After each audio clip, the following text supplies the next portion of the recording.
지금은 이제 커트 요금을 한 5만 원 정도 받아요. 그래서 사실 이 동네에서는 제일 비싼 요금을 받아요. 손님 몇 명만 받아도 내가 원하는 매출이 나와요. 손님을 많이 받지 마라. 세팅팜 하나를 해도 2명만 받아라. 풀리약이다. 그 대신에 객단가를 절대 싸게 받지 마. 한 사람 받으면 30만 원이에요. 두 사람 받으면 60만 원이에요. 그럼 하루 매출 끝. 그럼 그걸 한 달에 20일만 따지면 얼마입니까? 1200만 원이에요. 너 연봉 1억 넘어. 근데 요즘에 그런 컨셉을 젊은 애들이 너무 잘하고 있어요. 제일 불쌍한 거는 지금 50대 이상이 힘들어하는 거예요. 40대, 50대 작은 미용실 원장님들은 아직도 그거를 안 하고 있어요. 미용 기능장이시고 저희 지금 머리 만지는 사람들 한성대 입구역 바로 근처에서 1인 미용실을 운영하시고 있는 오늘 정강아 원장님 모셨습니다. 네, 안녕하세요. 네, 반갑습니다. 원장님을 커트로 알고 계신 분들도 많을 거고 작은 미용실로 연봉 1억을 벌다 이 프레임으로 알고 계신 분들도 많을 거고 또 요즘에는 워낙 글을 많이 써주시니까 그런 글들을 읽으신 분들도 많을 거예요. 동네 미용실 원장님들의 롤모델이신데 이 15평 미용실에서 연봉 1억을 만드신 게 사실 되게 놀라운 일이 맞잖아요. 그럴 수 있었던 핵심 요인에 대해서 좀 먼저 말씀해 주실 수 있을까요? 지금서부터 한 20년 전 처음에 미용실을 오픈을 했을 때 미용실 망했어요. 진짜 동네 미용실이었거든요. 그때도 똑같이 망한 이유를 분석을 해봤어요. 망한 이유가 나의 기술 부족했었어요. 그러니까 내 책임인 거죠. 체인점이나 이런 데에서도 미용실을 했었지만 거기서도 내가 탑도 찍어봤고 막상 내 브랜드로 장사를 하다 보니까 손님이 유입이 안 되는 거예요. 결론적으로는 동네 미용실에서 살아남을 수 있는 유일한 방법은 공부밖에 없다. 가게를 접고 제일 먼저 뛰어든 게 뭐냐면 국가에서 하는 일을 해야 되겠다. 그래서 기능장 도전을 한 거예요. 바로 내가 기술을 일단 최대치로 키워봐야겠다 해서 기능장을 하신 거예요. 그게 제일 빠르겠더라고요. 커트 공부다 그러면 퍼트 브랜드 아카데미에 가서 커트만 배우잖아요. 네. 컬러를 배운다 그러면 컬러만 배우잖아요. 기능장은 다 배워요. 다 배우니까 너무 좋았던 거예요.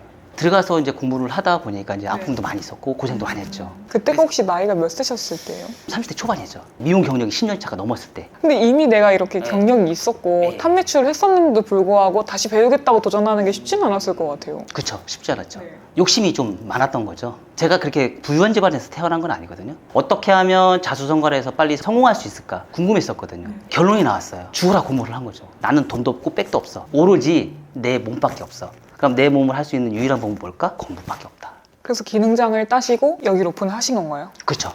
한 5년 정도 걸린 것 같아요. 기능장 공부하는데. 기능장 공부할 때도 굉장히 열심히 했어요. 한 5년 동안 잠을 한 3, 4시간 앉았거든요. 미용장은 운빨이라는 말도 있어요. 그렇게 운빨이 안 맞았던 건 뭐냐면 테스트를 보면 제가 항상 1등이었거든요. 시험만 보고 가면 떨어져요. 이제 한 5번째 제가 합격을 했거든요. 나중에 지금 와서 생각해 보면은 저를 길들였던 거예요. 말하자면 공부 더 해라. 기능장이라는 거는 베이직을 공부하는 학문이에요. 커트도 베이직부터 배우고요. 컬러도부터 베이직도 배우고요. 업스타일도 베이직부터 배워요. 내가 1차, 2차 때 해서 합격을 했었으면 지금의 제가 이 자리에 있지 않았을까라는 생각이 들어요. 제 인생에 180도로 바꿔주는 건 기능장 공부예요.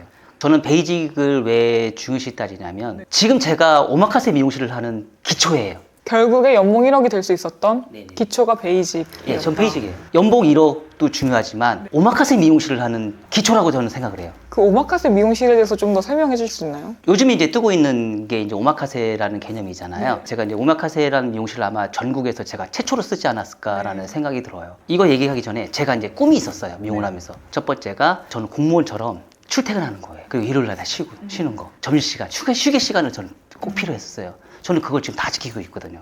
그럼 셰프들도 똑같이 그런 삶을 살겠구나. 그 사람들의 삶을 보니까 아침에 6시에 출근을 해서 신선한 회를 사와서 그거를 숙성을 시켜서 저녁 6시서부터 9시까지 3시간만 일을 해요. 근데 사실 실질적으로 그 사람들은 아침 6시서부터 일을 하거든요. 고객들은 3시간만 만나요. 어떻게 준비하는지는 아무도 모르는 거예요. 굉장히 고단가, 오마카세잖아요.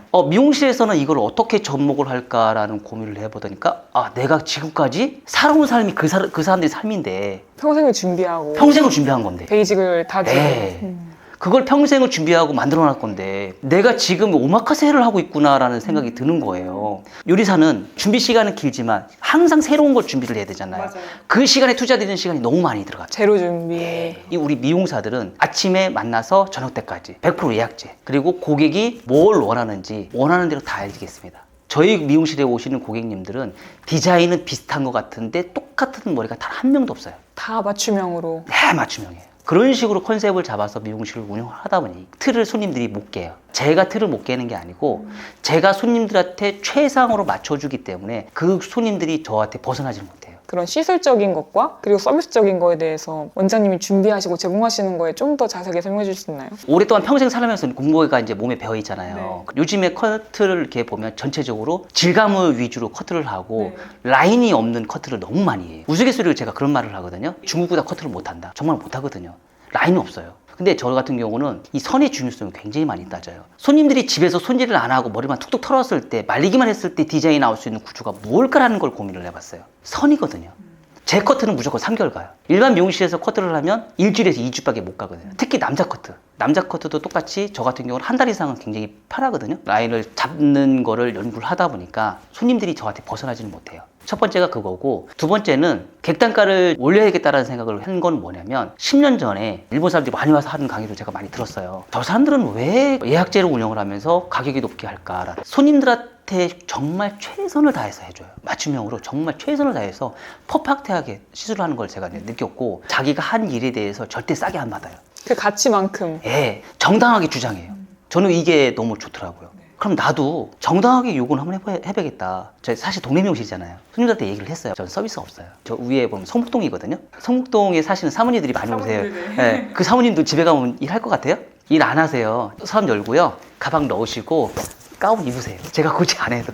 원장님 바빠. 어쩌면 고객들이 원하는 거는 그런 서비스가 아니라 맞아요. 진짜 내 머리를 최고의 장인에게 맡기고 싶은 거네요. 네, 맞습니다. 매해 5,000원씩 올렸어요. 커트 요금을.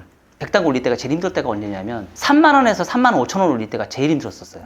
그때 고객이 60%가 빠졌어요. 다행인 거는 유튜버가 떴어요. 그때 타이밍에 유튜버가 떴어요. 그래서 손님들이 엄청나게 많이 왔어요. 그래서 기존의 고객이 다 떨어져 나가도 다 채워졌었어요. 신규로. 네, 유튜브로 다. 지금은 이제 커트 요금을 한 5만 원 정도 받아요. 그래서 사실 이 동네에서는 제일 비싼 요금을 받아요. 손님 몇 명만 받아도 내가 원하는 매출이 나와요. 고객 수를 늘리지 말라는 얘기를 제가 굉장히 오랫동부터 얘기를 했거든요. 제발 좀 고객 수를 줄여라. 지금 젊은 세대들은 나는 너무 부러워요. 왜냐면 지금 제가 얘기하는 걸 다 하고 있어요. 40대, 50대 작은 미용실 원장님들은 아직도 그거를 안 하고 있어요. 손님을 많이 받지 마라. 세팅팜 하나를 해도 2명만 받아라. 풀예약이다. 왜 1명만 받았는데 풀예약이라는 말을 쓰지 않느냐. 1명만 받아도 풀예약이야. 그 대신에 객단가를 절대 싸게 받지 마. 한 사람 받으면 30만 원이야. 두 사람 받으면 60만 원이야. 그럼 하루 며칠 끝. 그럼 그걸 한 달에 20일만 따지면 얼마일까? 1200만 원이야. 1200만 원이면 너 연봉 1억 넘어. 근데 요즘에 그런 컨셉을 젊은 애들이 너무 잘하고 있어요. 제일 불쌍한 거는 지금 50대 이상이 힘들어하는 거예요. 오마카세의 매력은 뭔지 아세요? 돈값 하는 거예요. 그거만 시켜주면 돼요. 아까 얘기했듯이 10년 차에 딱 미용실 오픈했는데 망했잖아요. 내가 원하는 기술이 아니에요. 고객이 원하는 기술이 제가 안 됐던 거죠. 그러니까 고객이 돈값을 할 수 있을 만큼의 내가 퀄리티 있는 기술이 안 됐기 때문에 그때서 망한 거예요. 그럼 20대, 30대, 40대, 지금 50대까지 각 그 세대 때마다 추구하시고 일에서 우선순위 두셨던 게 있을 것 같은데 그걸 한번 정리해 주신다면. 20대 때 미용 시작하면서는 인류가 되는 거였죠.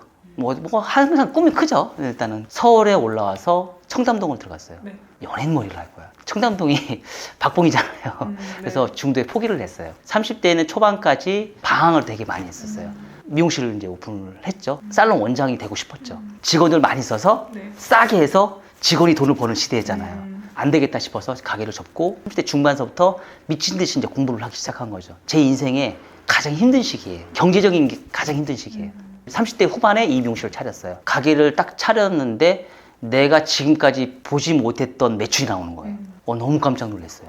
아, 내가 준비가 됐구나, 이제는. 그때 당시에 이제 유튜브도 하고 하면서 이제 전국에서 사람들도 저를 찾아오고 되게 잘난 줄 알았어요. 체인점도 막 하고 이걸 가지고 이제 대한민국 최고의 이제 브랜드를 이제 런칭을 하려고 했었었는데 실패를 했어요. 그러니까 30대는 저한테 가장 힘든 시기였고요.